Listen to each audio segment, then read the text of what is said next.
नमस्कार, आपका स्वागत है भारत होम्योपैथी के यूट्यूब चैनल पर।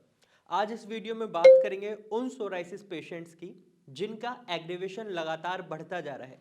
उनका सोराइसिस बढ़ता जा रहा है, उनका सवाल ये रहता है वो दवाइयाँ भी खा रहे हैं समय पर, लेकिन उनका सोराइसिस बढ़ रहा है। तो आज मैं आपको कुछ ऐसी गलतियां बताने वाला हूं जिनकी वजह से उनका सोराइसिस और उनके सोराइसिस के पैचेस बढ़ते हैं और उन्हें बहुत ज़्यादा खुजली और इरिटेशन और बर्निंग सेंसेशन को फेस करना पड़ता है। अगर वो इन गलतियों पर काम कर लेते हैं या जो चीज़ें वो नज़रअंदाज कर रहे हैं उन पर काम कर लेते हैं तो उनके सोराइसिस का एग्रीवेशन रुक जाएगा और आप देखेंगे वो बहुत जल्दी रिकवर हो सकते हैं। तो चलिए जानते हैं वो गलतियां क्या हैं।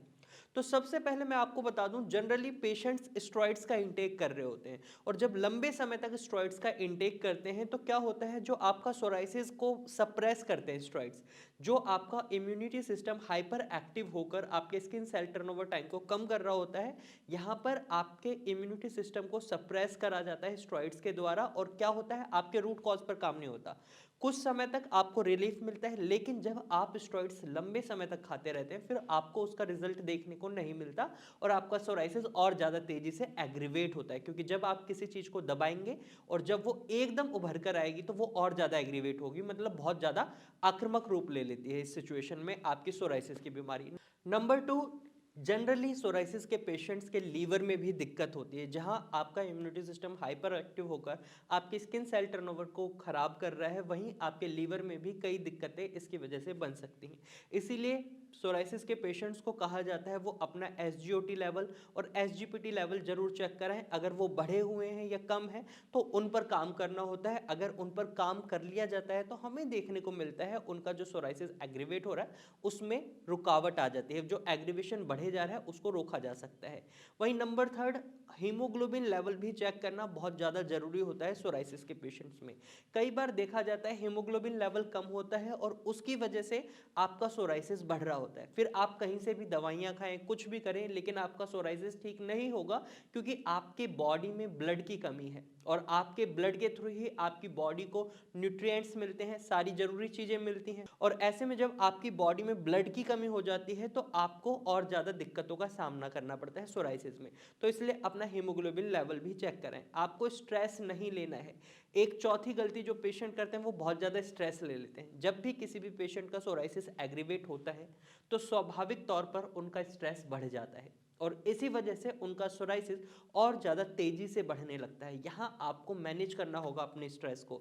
अगर आप अपने स्ट्रेस को मैनेज कर कर चलते हैं, कुछ भी ऐसी एक्टिविटीज़ करें जिससे आपको अच्छा लगता है, आप स्ट्रेस फ्री महसूस करते हैं, आप मेडिटेशन का सहारा ले सकते हैं, आप योगा भी कर सकते हैं, आप सॉन्ग सुन सकते हैं, जो भी आपको अच्छा लगता है उस तरीके से आप अपने स्ट्रेस को जरूर मैनेज करें। और आप भरोसा रखें, आप जहाँ से भी दवाइयाँ ले रहे हैं, अगर आप खुद भरोसा नहीं रखेंगे दवाइयों पर तो आपका स्ट्रेस लेवल और ज़्यादा बढ़ेगा।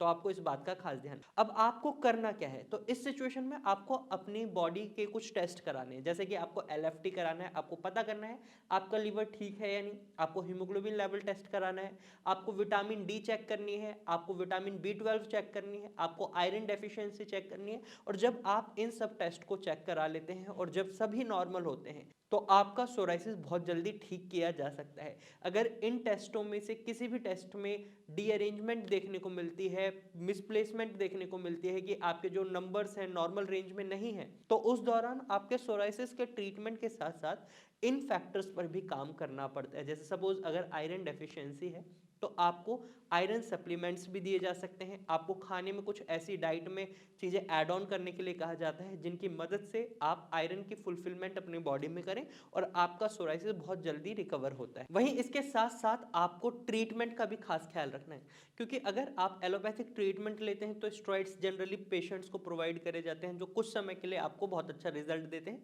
लेकिन लॉन्ग रन में रिजल्ट्स अच्छे नहीं होते। वहाँ आप होम्योपैथिक ट्रीटमेंट को चूज कर सकते हैं। आप भारत होम्योपैथी की डॉक्टर की टीम से कंसल्ट कर सकते हैं, क्योंकि भारत होम्योपैथी में कस्टमाइज्ड मेडिसिन दी जाती हैं, पेशेंट के रूट कॉज पर काम किया जाता है। साथ ही ये देखा जाता है कि जो सिम्टम्स एग्रीवेट कर रहे हैं, जो ट्रिगर पॉइंट है आपके सोराइसिस के, उनको कम किया जाता है और इस तरीके से आप सोराइसिस फ्री जल्दी होते हैं। तो आप देर बिल्कुल ना करें, नीचे दिए गए नंबर पर कॉल करें और भारत होम्योपैथी की डॉक्टर की टीम से कंसल्ट करें। तो आज की वीडियो में सिर्फ इतना ही। मुझे उम्मीद है अब आपके मन में जो भी सवाल थे सोराइसिस के एग्रीवेशन को लेकर वो वो खत्म हो चुके होंगे। लेकिन इसके बाद भी अगर आपके मन में कोई सवाल है, कोई कंफ्यूजन है, तो आप कमेंट के थ्रू अपना सवाल और कंफ्यूजन हमसे शेयर कर सकते हैं। हमारे डॉक्टर की टीम तुरंत ही आपको रिप्लाई करेगी। और अगर आप ऐसे ही इंफॉर्मेटिव वीडियोस और देखना चाहते हैं तो आप हमारे चैनल के साथ जुड़े रहें, सब्सक्राइब करें इसे और बेल आइकन को दबाना बिल्कुल ना भूलें, क्योंकि अगर आप बेल आइकन को नहीं दबाते तो आपको नई वीडियोस की अपडेट इजीली नहीं मिलती। तो बेल आइकन को भी दबाएं। तो चलिए फिर मिलेंगे एक नई वीडियो के साथ, तब तक के लिए नमस्कार।